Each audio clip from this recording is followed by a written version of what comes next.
Hello guys, it's Friday the 18th and, well, I think we're back with Zor. And I say that because as of yet I have not had chance to play the new DLC, so quite literally loaded in and gone straight to the tower, to be blunt. I'm hoping to get this sorted out over the weekend. But is Zor in the same place? Let's find out. I think he is. Yes. Now this is Zor 2.0. We'll call it 2.0. He's had a full revise.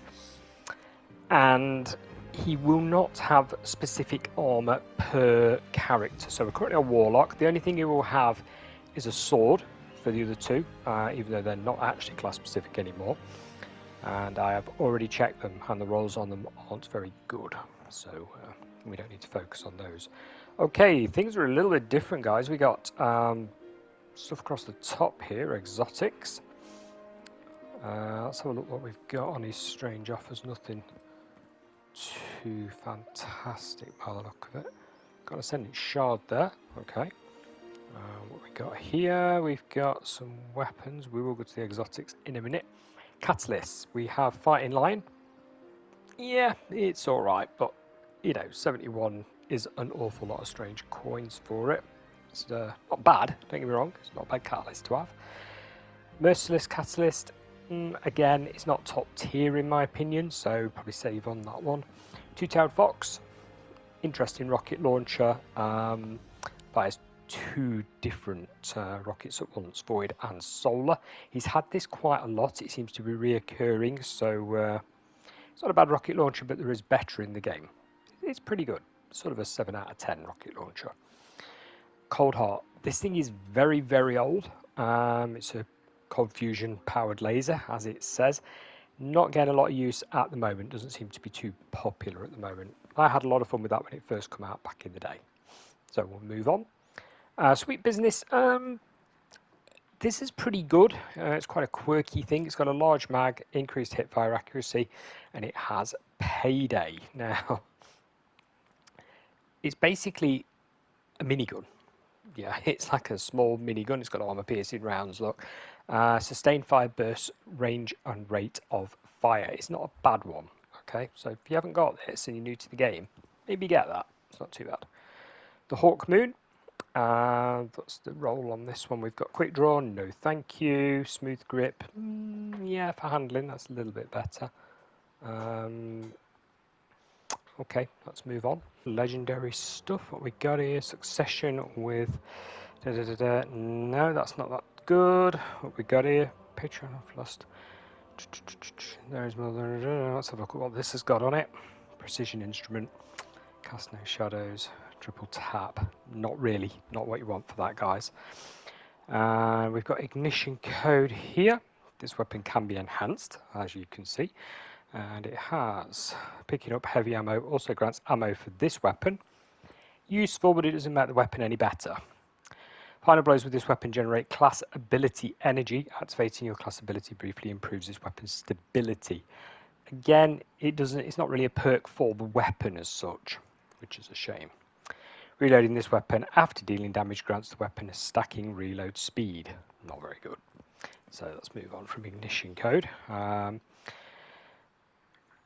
This one, waveframe, okay, everything has changed a bit like I was saying.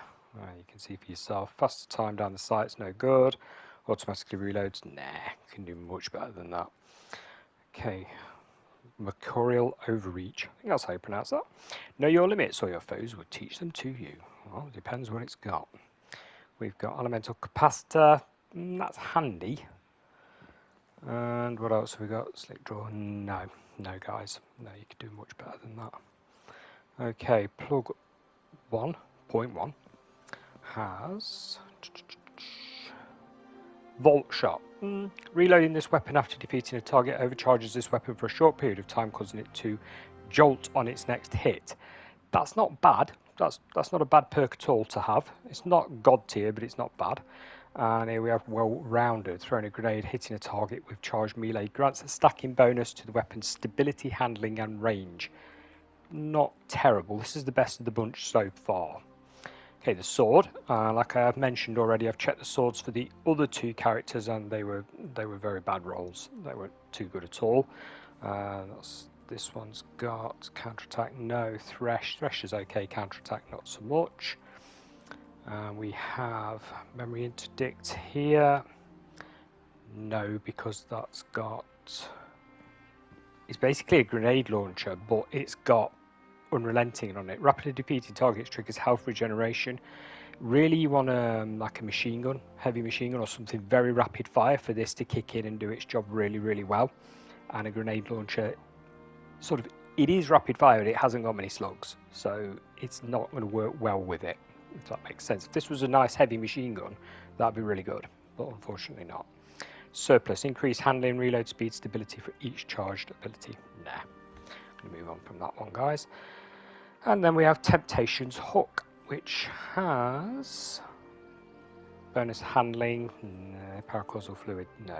Chain reaction, yes, chain reaction is not bad. And then guarding while receiving damage generates class ability energy, no. So it's got one perk that's okay. So none of them are too strong, to be completely honest.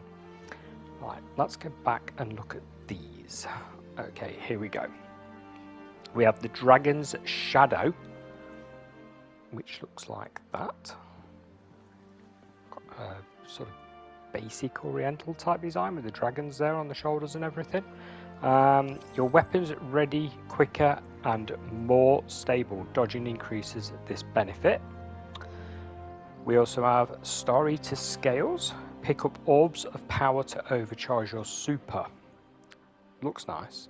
The problem we've got, guys, my understanding of this new system is these items can top out at a total of 66. Yeah? And you really want to be stacking, especially at the moment while this is new, to be stacking it on class and weapons. So that's not too bad. It's a bit low, it's 63. That's got a nice weapons stack on it, but there's no class stack at all, and it's only a 60. So that's a no, yeah? It's a shame because we used to get like 70s, 69, 70s, and I believe they're no longer. 62, now we got class and weapons there, so that's actually pretty good. You know, if you're going to go with the sort of idea of how you're going to build your character, unless you're going for a high health one, you know, with high grenade recharges, I don't know. But right now, everybody seems to want class and weapons. 62, it's not terrible. It's not brilliant. If you haven't, you know, got anything for your Titan under the new system, that could be it. Precurious Scars, I think that's how I pronounce that. 62, nah, it's all on health and melee, we don't want that. Ophidian Aspect, 61, it's too low. Again, it's all on health. There is a bit on class, but no. Boots of the Assembler, 61. You know what? If that was a little higher and it had a bit more on class, that would have been okay. But it's not, so we'll leave it, which is a shame. Quite nice. Yeah, quite nice there. And that is it. That's what Zul has. That is everything. He's a bit different, like I was saying. He's not quite the same as he was. I would personally consider the Titan's Ramparts for a Titan. Yeah, because you've got a really nice class spike there. You've got plus 30. And maybe, and it is a maybe, if you haven't got it, get a Sweet Business and I'll play around with that. But other than that, it's not that great for a first outing after the new system. But guys, I hope you're enjoying the DLC. Like I say, I've not had a chance to play it myself yet. I'm hoping to this weekend.